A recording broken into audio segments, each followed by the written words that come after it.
जय हिंद दोस्तों, वंदे मातरम। अफगानिस्तान की जो कंडीशन है वो किसी से भी छुपी हुई नहीं है। अफगानिस्तान से जैसे ही अमेरिका के सोल्जर्स बाहर गए, वहाँ की स्थिति बद से बदतर हो गई।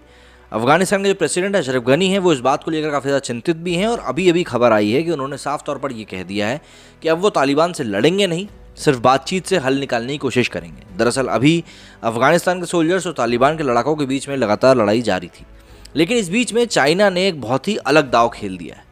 अभी कुछ दिनों से ये बात समझ में आ रही थी कि भाई चाइना को जो तालिबान है वो ब्लैकमेल कर रहा है कि भाई अगर आपने हमारी बात नहीं मानी तो जो लोग ईस्ट तुर्कमेनिस्तान की मांग कर रहे हैं हम लोग उनका सपोर्ट करेंगे, जिससे कि जिनजियांग जो प्रांत है चाइना का, उसमें अस्थिरता आएगी।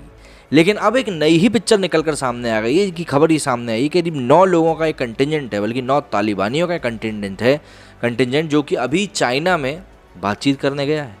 अफगानिस्तान में अमेरिका सैनिकों की वापसी के बाद चीन युद्धग्रस्त देश के साथ अपनी निकटता बढ़ाने का अवसर तलाश रहा है।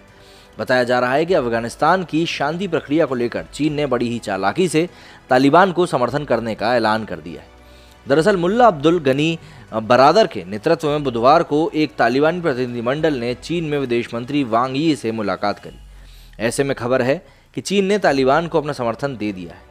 कतर में मुल्ला अब्दुल गनी बरादर तालिबान के राजनीतिक कार्यालय के प्रमुख हैं और अमेरिका के साथ तालिबान की वार्ता में प्रमुख भूमिका भी निभा रहे हैं। हांगकांग स्थित समाचार साउथ चाइना मॉर्निंग पोस्ट की रिपोर्ट के अनुसार ये बैठक चीन के उत्तरी शहर तियानजिन में हुई थी। सोशल मीडिया पर इस मुलाकात की तस्वीरें भी अब सामने आ गई हैं।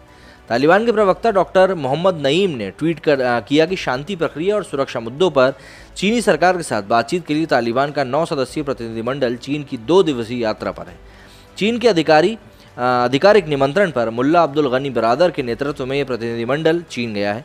उन्होंने बताया कि चीनी विदेश मंत्री वांग यी, उप विदेश मंत्री और अफगानिस्तान के लिए चीन के विदेश प्रतिनिधि के साथ अलग अलग इनकी बैठकें भी हुई।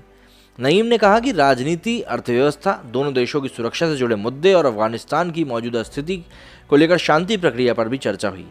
प्रवक्ता ने दोहराया कि तालिबान ने चीन को आश्वासन दिया है कि वो किसी भी देश की सुरक्षा के खिलाफ अफगानिस्तान की ज़मीन का इस्तेमाल नहीं होने देगा, जिसका अर्थ ये है कि उइगर अलगाववादियों को शरण नहीं देंगे। उन्होंने कहा कि चीन ने अफगान लोगों के साथ अपने सहयोग को जारी रखने और विस्तार करने का आश्वासन दिया है, ये कहते हुए कि वे अफगानिस्तान के मामलों में हस्तक्षेप नहीं करेंगे, लेकिन समस्याओं को हल करने और शांति बनाने में लगातार मदद करेंगे।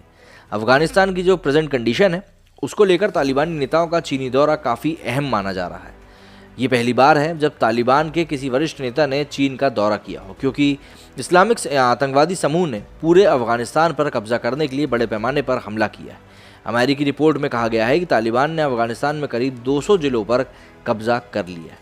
वहीं संयुक्त राष्ट्र परिषद UNSC मतलब संयुक्त राष्ट्र सुरक्षा परिषद की एक रिपोर्ट के अनुसार प्रतिबंधित आतंकवादी गुट तहरीक तालिबान पाकिस्तान TTP के पास अभी भी अफगानी सीमा पर लगभग 6000 ट्रेंड लड़ाके मौजूद हैं। बताया जा रहा है कि UN analytical report and section monitoring team की 28वीं रिपोर्ट में इस बात की पुष्टि भी करी गई है।